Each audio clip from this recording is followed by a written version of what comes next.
Sobat Maestro, sesaat lagi kita akan mendengarkan program acara Renungan Hari Sabat bersama Advent Vision Media Ministry yang dibawakan oleh Pendeta. Selamat mendengarkan. Yesus mau datang segera.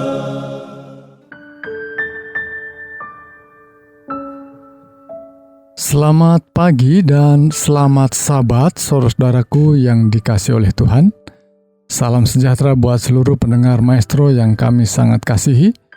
Pada Sabat pagi ini saya Pendeta Cucu Elia akan bersama-sama dengan saudara untuk merenungkan firman Tuhan yang pada pagi ini kita akan lanjutkan pembahasan Daniel pasal yang ke-12, yaitu pasal yang terakhir yang saya beri judul Selidiki, Menanti, dan Berbahagia. Sebelumnya saudaraku, mari kita akan berdoa.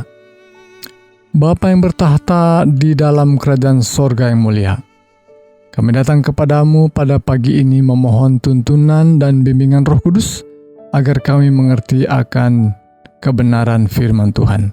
Biarlah hati kami terbuka untuk menerima sabda Tuhan. Di dalam nama Yesus Kristus kami berdoa dan mengucap syukur. Amin. Saudara-saudaraku yang dikasihi oleh Tuhan, pada hari ini, pada pekan ini kita masih berada dalam lingkaran atau situasi pandemi yang masih belum berakhir. Namun demikian kita penuh dengan sukacita oleh karena data-data menunjukkan kelihatannya di negeri kita sudah mulai menurun akan angka-angka kematian, demikian juga angka-angka yang terkait dengan mereka yang terjangkit oleh karena penyakit virus corona ini. Namun demikian saudaraku sekalian, apa yang terjadi saat ini tidak akan lepas dari pandangan Tuhan, tidak lepas daripada kepedulian Tuhan, dan tidak lepas dari rancangan Tuhan akan apa yang akan terjadi pada akhir zaman.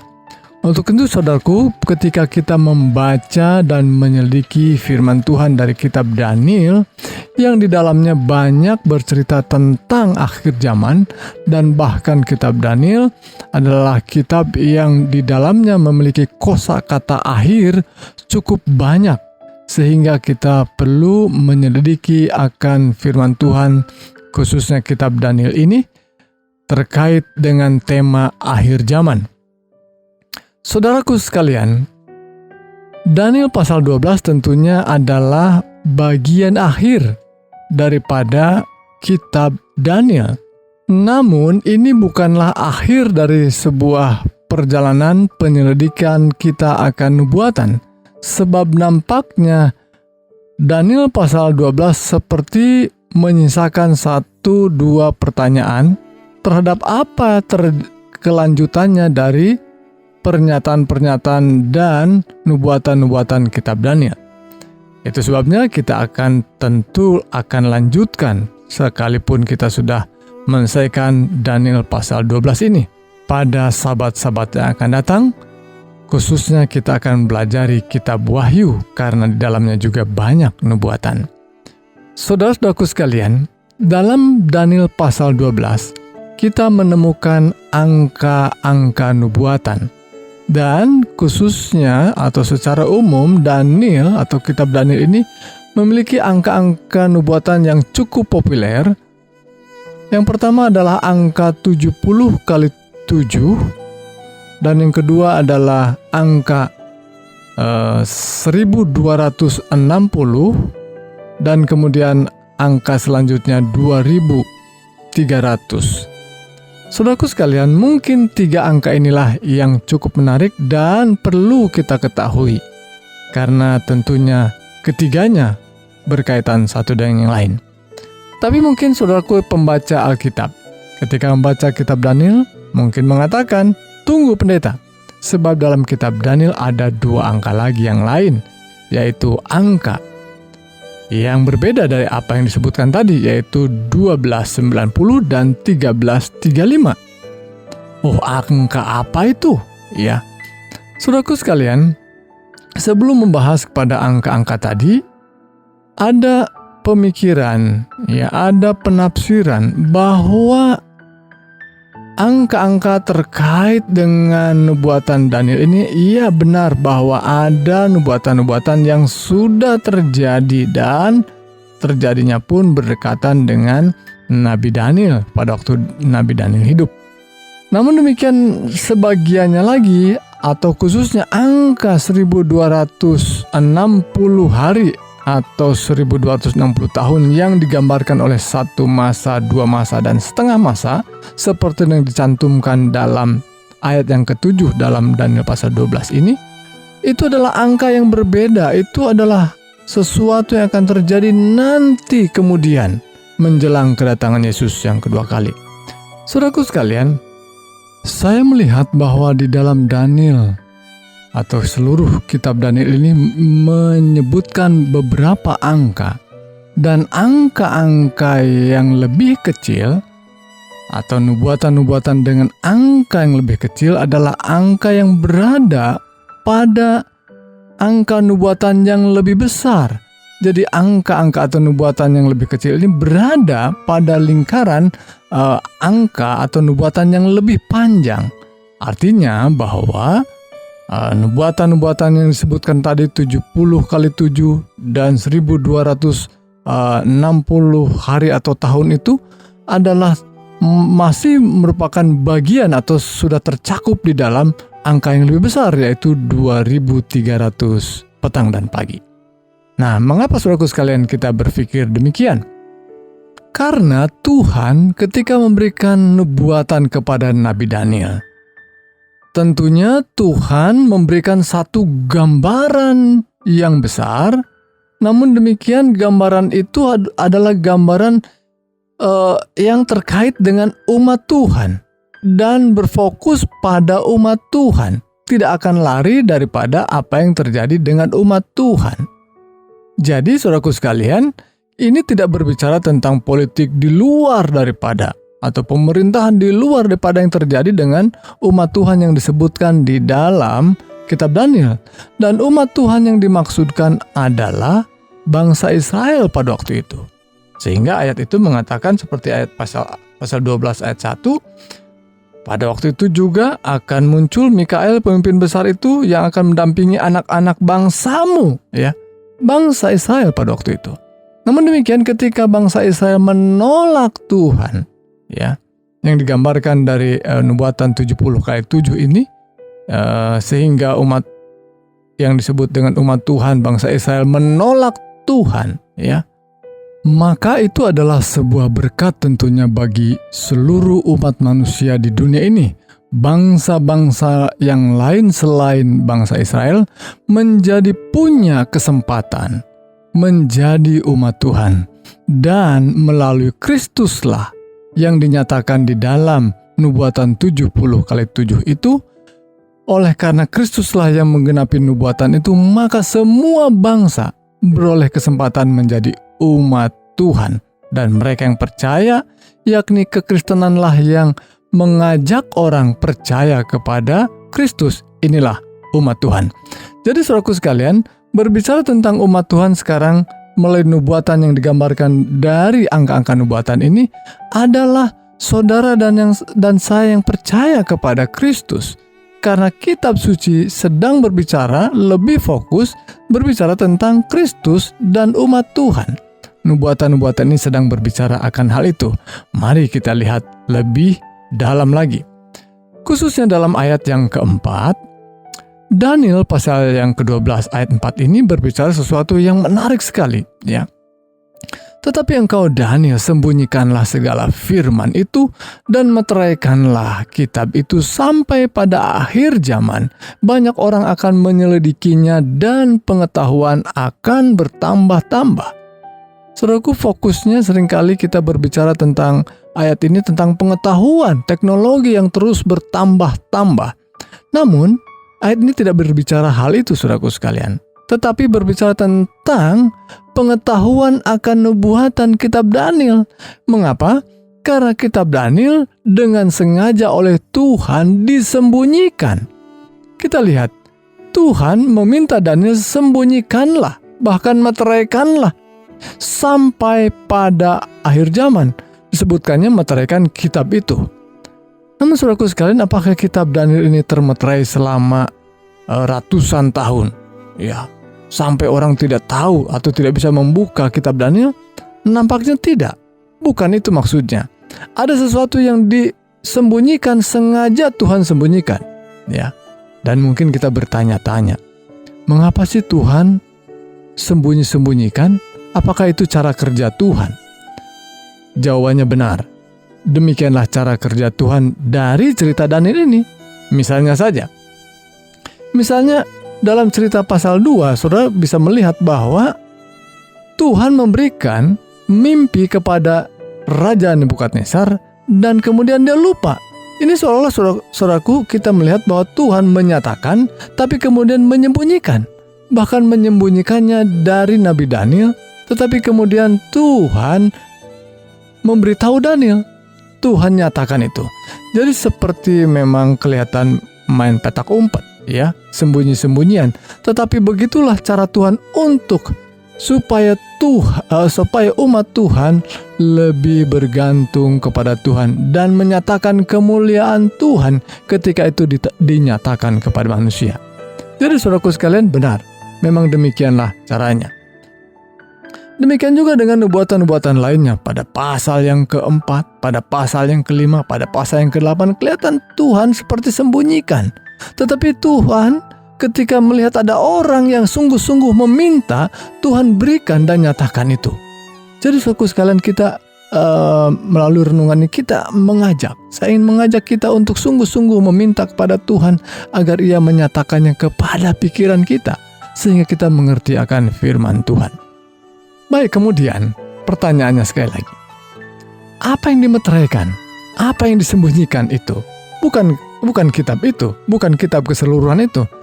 Karena kita melihat ada satu pernyataan firman Tuhan dalam Daniel pasal yang ke-8, kalimat itu benar-benar mirip atau sama sesungguhnya, ya.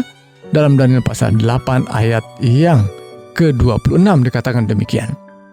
Adapun penglihatan tentang petang dan pagi itu, saya ingin kita menggarisbawahi kata ini, ya, atau frase ini.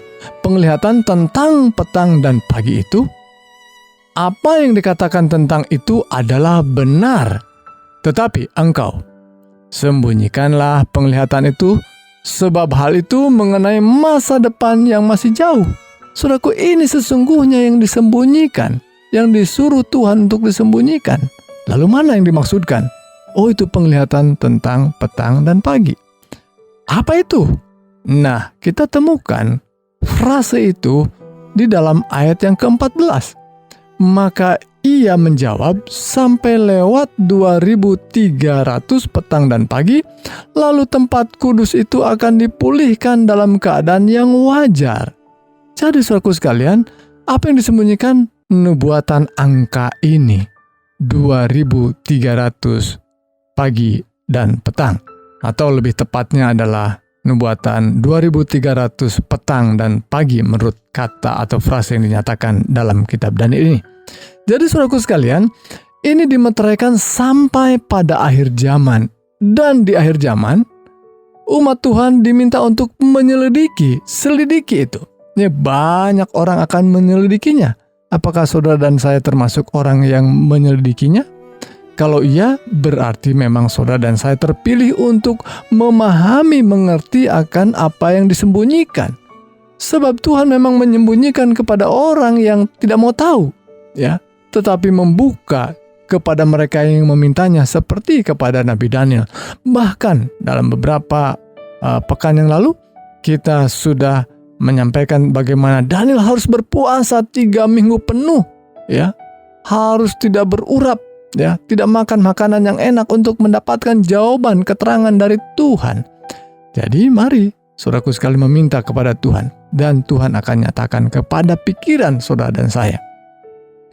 Dan angka apa itu 2300 pagi atau petang dan pagi? Itu adalah angka yang menunjukkan pada rencana atau sebuah perencanaan keselamatan bagi umat Tuhan. Bagaimana Tuhan akan memberi pengampunan kepada umatnya melalui sebuah proses yang dinamakan dengan pengadilan sorgawi, atau disebutnya dengan pengadilan pra-Advent, pengadilan sebelum kedatangan Yesus yang kedua kali. Dan itu adalah sesuatu yang sangat diperlukan dan fair play. Tuhan menunjukkan keadilannya kepada seluruh alam semesta. Tentu kepada mereka yang tidak jatuh ke dalam dosa dan juga kepada seluruh ciptaannya yang jatuh ke dalam dosa. Jadi saudaraku sekalian, 2300 petang dan pagi berbicara tentang penghakiman yang akan dijalankan oleh Tuhan untuk semua ciptaannya yang jatuh ke dalam dosa. Dan tentunya dalam proses pengadilan sorgawi ini ada hukum yang menjadi standarnya, yaitu hukum Tuhan. Dan ada hakimnya, dan hakimnya adalah Tuhan sendiri. Dan tentu di dalamnya ada pembela dan penuduh. Penuduhnya adalah si iblis, dan pembelanya adalah Kristus. Jadi saudaraku sekalian, angka-angka ini adalah angka nubuatan yang jelas sekali menunjukkan rencana keselamatan bagi umat manusia. Itu sebabnya yang disebut dengan ajaran penghakiman atau pengadilan adalah satu prinsip yang jelas dan menggaung dalam Alkitab. Dalam ayat yang sangat populer yang sering kita sebutkan dalam Wahyu pasal 14 ayat 6 dan 7, maka dinyatakan di sana bahwa Injil yang kekal itu adalah Injil yang menerangkan tentang Tuhan itu akan menghakimi dunia kita ini. Dan sembahlah Tuhan, muliakanlah Tuhan, karena penghakiman Tuhan telah tiba. Kapan telah tiba? Itulah akhir daripada nubuatan 2300 petang dan pagi. Jadi saudaraku sekalian, kitab Daniel menunjukkan kepada kita akan apa yang dirancang oleh Tuhan. Sesuatu yang bukan main-main. Sesuatu yang mana hidup kita, setiap langkah kita, setiap waktu yang kita lewati bukanlah waktu yang bisa disia-siakan begitu saja. Semua harus dipertanggungjawabkan kepada Tuhan dalam penghakiman. Dan kita lihat bahwa apa yang terjadi dalam Daniel pasal 1, pasal 2, pasal 3, banyak cerita di dalamnya tentang bagaimana raja-raja harus mempertanggungjawabkan apa yang mereka buat. Dan Tuhanlah yang menghakimi mereka dan menghukum mereka. Dan saudara dan saya adalah figur yang sama. Ya, gambaran yang sama seperti yang dilakukan juga kepada umat Tuhan pada zaman itu yang diwakili oleh Nabi Daniel. Kalau kita mau sungguh-sungguh di dalam Tuhan, kalau kita sungguh-sungguh mencari Tuhan, kalau kita sungguh-sungguh untuk mempertahankan kebenaran, kita akan menjalani hidup seperti yang dialami oleh Nabi Daniel. Mereka akan keluar menjadi pemenang. Dan mereka yang menolak Tuhan, menolak amaran Tuhan, bahkan menolak Tuhan dengan cara menganiaya umat Tuhan yang memegang kebenaran, mereka pada akhirnya harus berhadapan dengan Tuhan yang adalah hakim. Dia akan menghakimi dan akan menghukum mereka yang dengan sengaja, dengan sadar menolak akan kebenaran Tuhan. Daniel, nama Daniel adalah berarti Tuhanlah hakimku. Jadi saudaraku sekalian, jangan pernah takut bila mana kita memegang kebenaran, bertahan dalam kebenaran dan harus berhadapan dengan situasi yang berat. Ingatlah, Tuhan hakim kita.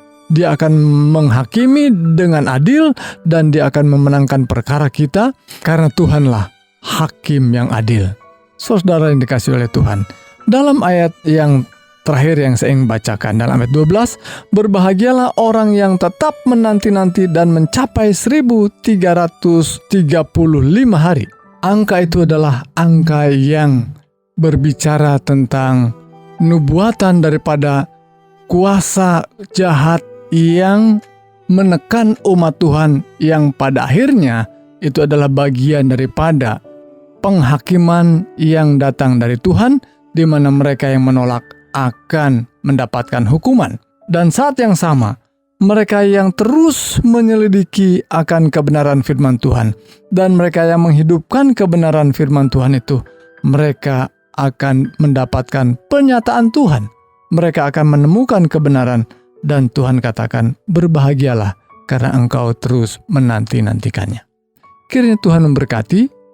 Melalui pekabaran ini, mari kita berdoa. Bapa yang penuh kasih, kami datang berdoa dan mengucap syukur untuk berkat firman Tuhan, di mana kami telah membaca dan merenungkan firman Tuhan. Kiranya Engkau menuntun kami, membimbing kami, sebagaimana Roh Kudus membimbing kami untuk mendengarkan firman Tuhan ini, biarlah memampukan kami untuk kami boleh hidup di dalam kebenaran firman-Mu. Tuhan memberkati bagi semua pendengar Maestro yang saat ini mendengarkan siaran ini. Biarlah dengan segala keluh kesah, dengan segala problema hidup yang kami alami, bahkan sakit penyakit yang kami harus tanggung, Tuhan berkenan Engkau saat ini boleh menolong kami, menjamah, berikan kekuatan dan kepulihan. Teguhkan iman kami ya Bapa, kami memohonnya hanya di dalam satu nama, Yesus Kristus, Juru Selamat kami ajaib. Amin.